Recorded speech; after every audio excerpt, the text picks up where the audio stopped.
Hello and welcome, and thank you for joining us for a full, friendly walkthrough of a real daily routine. I'm glad you're here, because today we'll build a complete day in English that feels natural, simple, and useful. Our story follows a student who studies English and psychology and works part-time in a cafe, and we will turn her day into clear language you can borrow. Think of this lesson like a gentle conversation where we map time, habits, and feelings from morning to night. We will keep the words practical and calm, and we will keep the rhythm steady so it is easy to follow. Let's start at the very beginning of the day, when an alarm goes off and the world is still quiet. The alarm rings at 6:30 in the morning, and the sound is sharp and bright like a small bell in a dark room. She wakes up slowly and sits on the edge of the bed for a few minutes, and she takes one deep breath to meet the day. Here is a gentle tip for language, because many learners ask about this moment every time they describe mornings. We say wake up when our eyes open, and we say get up when our body leaves the bed.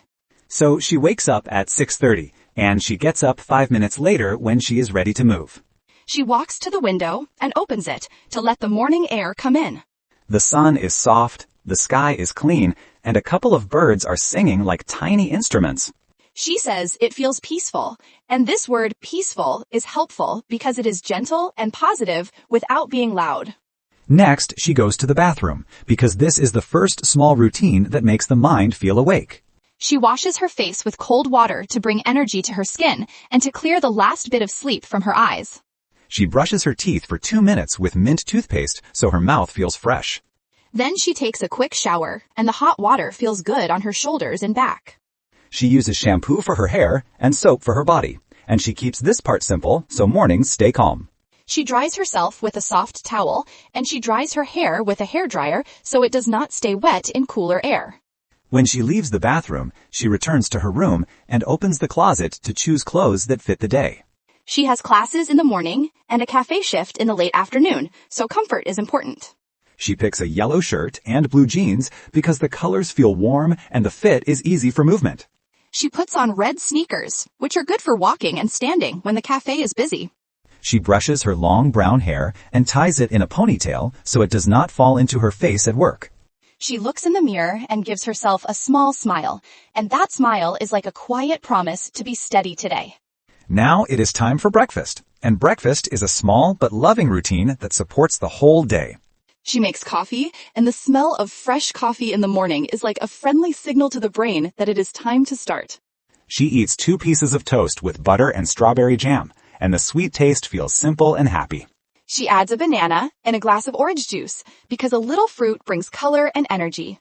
While she eats, she checks her phone and sees a message that says, "Good luck in class today," and she smiles. This is a nice moment to learn an everyday phrase because many people write short messages in the morning. You can say, "Have a great class," or "Hope your day goes smoothly," and both are kind and natural. At 7:45, she leaves her apartment on the 3rd floor, and she walks down the stairs with a light step. The university is about 20 minutes away by bus, so she walks to the bus stop and waits 5 minutes. The bus arrives, and it is crowded because many people are going to work and school at the same time. She finds a seat by the window, puts on headphones, and chooses soft songs to stay calm. This small detail about music shows how we take care of our mood when a day is busy. She arrives at the university at 8:15, and her first class starts at 8:30. Today she has English literature, psychology, and history, and that mix keeps her mind curious. In English, they read a poem about the sea, and the rhythm rocks like water against a shore. In psychology, they discuss human behavior, such as emotions, memory, and dreams, and the ideas feel close to everyday life. In history, they study the Romans, who built strong roads and careful systems, so the past feels practical and real.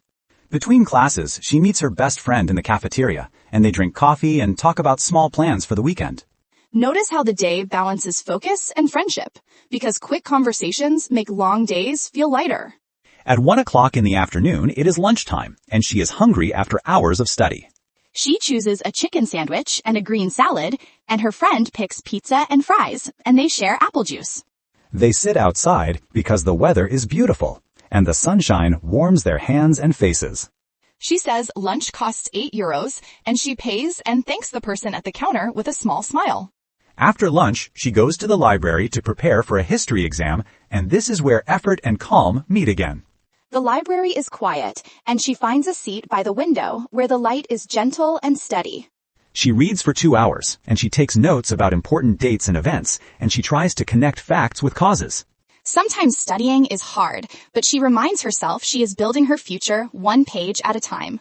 At 3:30, she packs her bag and walks out, because a different part of her day is about to begin.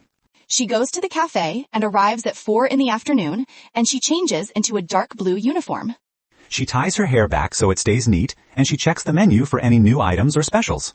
Her shift begins at 4:30, and the early evening is busy with customers who want dinner or a warm drink after work. She takes orders with polite questions such as, "What would you like to drink?" and "Would you like anything else?" And she keeps her voice friendly. She brings food to tables, she clears plates, and she keeps her steps careful in crowded aisles. After standing for hours, her feet hurt, but she still enjoys the work because it teaches patience and kindness. Some customers are in a hurry and speak quickly, and some are relaxed and enjoy small talk about the weather. She practices listening, and she repeats the order if she is not sure, and she says thank you for waiting when the line is long. At 9 o'clock, her shift ends, and she counts her tips. And tonight, she makes 10 euros, which feels like a small win. She changes out of the uniform, says goodbye to her colleagues, and steps out into the dark evening air. The bus home is quiet now, and she sits and lets her shoulders rest while the city lights pass like stars on the ground. She arrives home at 9:30 and takes off her shoes, and her feet feel free and light. She is hungry but too tired to cook a big meal, so she makes a cheese sandwich and heats tomato soup in the microwave. She watches a funny comedy show on her laptop while she eats, and laughter becomes a simple medicine for a long day. At 10:30, she gets ready for bed and returns to small, steady steps that help the body slow down. She brushes her teeth, washes her face, and puts on pajamas, and she sets an alarm for 6:30 the next morning. Before she sleeps, she reads a book for 15 minutes because reading helps her mind drift in a calm way. At 11 at night, she turns off the light, closes her eyes, and lets the day end with quiet gratitude. When she thinks about the day, she feels that every small action added up to something meaningful. She is learning and working and growing, and even though the day was long, it was hers, and she lived it with care. Now let's take a closer look at the English that gently supports this story, because the story is useful and the language is the tool.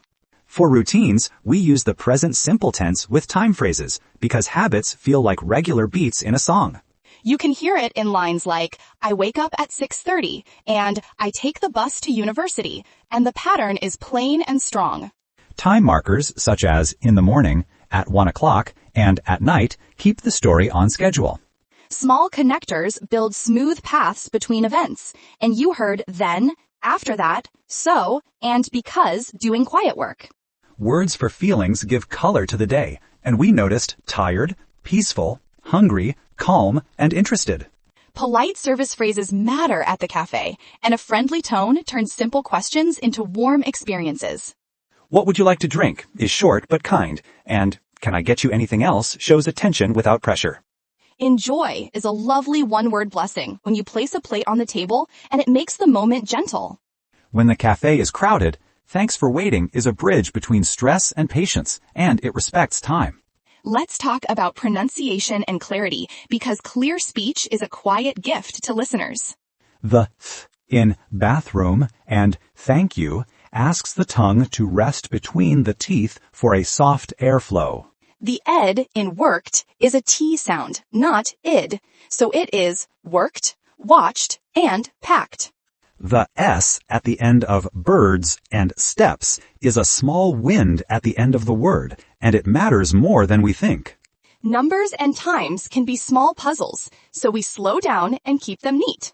We say 1 o'clock, 4:30, and 9:30, and we do not crowd the digits together when we write them. If you speak about money, say 8 euros rather than euros 8, because the currency follows the number in everyday English. Clothing words appear in morning routines, and shirt, jeans, and sneakers are good basic terms. The verb wear is the regular choice for clothes, and the verb put on describes the action of dressing. Hair verbs are helpful too, and we brush hair, tie hair back, and dry hair with a hair dryer, not with dryer. Verbs for water and washing are steady companions in the morning, and wash, rinse, shower, and dry form a simple chain. In travel, we use take for buses and trains, so we take the bus, not ride the bus, in many styles of English. In study, we take notes, review chapters, and prepare for an exam, and each phrase carries a picture. At work, we start a shift, serve customers, clear tables, and count tips, and those verbs build a work rhythm. Feelings often change across the day, and language helps us show those changes in small ways. In the morning, she feels sleepy, and after cold water, she feels awake, and after a bus ride with soft music, she feels calm. After classes, she feels hungry, and after study, she feels tired but proud, and after work, she feels exhausted but satisfied. Before bed, she feels sleepy and grateful, and the day closes like a book with a soft cover. Let's notice how she balances roles, because many learners also balance school and part-time work. She planned clothes that are comfortable for both lectures and a cafe floor, and the red sneakers are more than a color choice. She chose a simple breakfast that is easy to repeat, and the habit gives her a reliable start. She used the bus time to soften her mood with music, and that is a small life strategy. She reserved the library window seat for focus, and the light itself becomes a study partner. She kept her language polite with customers because tone is as important as grammar in real conversations. She ended the day with reading to help sleep, and that is a low-light activity that tells the brain the day is over. Now imagine small variations, because routines are real when they can bend without breaking. On a rainy day, she might carry an umbrella, wear a light jacket, and take an earlier bus to avoid delays. On a heavy study day, she might skip a show and sleep earlier, because rest is also part of learning. On a busy cafe night, she might bring extra water and stretch her legs during a short break, because care is practical. On a sunny weekend, she might meet her friend in the park with a simple picnic, because friendship also feeds energy. Language shifts with these changes, and you can practice small swaps like I grab a jacket, I catch an early bus, and I turn in early. Notice how verbs keep the day moving, and a strong verb is the engine of each short sentence. Sometimes mistakes appear on the page, and they are friendly reminders to slow down and check meaning. If you read at 100 p.m., you can safely understand at 1 o'clock in the afternoon, and you can correct it without stress. If you read my shift ends at 9 p.m., you can say my shift ends at 9 o'clock, and the meaning becomes clean. If you see I dry my hair with dryer, you can add the small word a, and it becomes with a hairdryer. These tiny edits are like straightening a picture frame, and they make the room feel better. The cafe phrases are worth one more pass, because they are tools you can carry into the world. Here is your coffee. Enjoy. Is short and kind, and it carries both service and warmth. Let me know if you need anything is an open-door sentence that frees the customer from pressure. I'll be right back with your order is a promise, and promises create trust in small public places. Thank you for coming in tonight is a goodbye that respects the person's time and choice. Directions at work are also part of language, and she might hear, Table 5 needs a refill, or please wipe the counter. She might reply, on it, or I'll do that now, and these are short ways to agree with action inside them. University language has its own rhythm, and she might say, I have a lecture at 8:30, or I'm reviewing notes this afternoon. She might ask, do you want to study together, or could we meet at the library? And both are polite and clear. When friends talk about plans, they might say, let's grab coffee, let's catch a movie, or let's go for a walk. Those small invitations are the soft glue of friendship, and they make long weeks feel shorter. Feelings about work are honest too, and it is okay to say, my feet hurt, because simple truth releases tension. It is also fine to say, I like my job, because enjoying service is a kind of courage in a busy world. Balancing money and time shows up in the details, and 10 euros in tips pays for a small joy tomorrow. She might use that money for a book, a bus pass, or a warm drink after class, and each choice is a step of independence. Transportation language opens other doors, and crowded, seat by the window, and headphones are words that paint a bus ride. City evenings have a different voice, and empty bus, dark street, and quiet apartment feel like a soft closing chapter. When the day ends with a book and a lamp, the light is gentle and the words are kind, and sleep arrives like a guest who knows the house.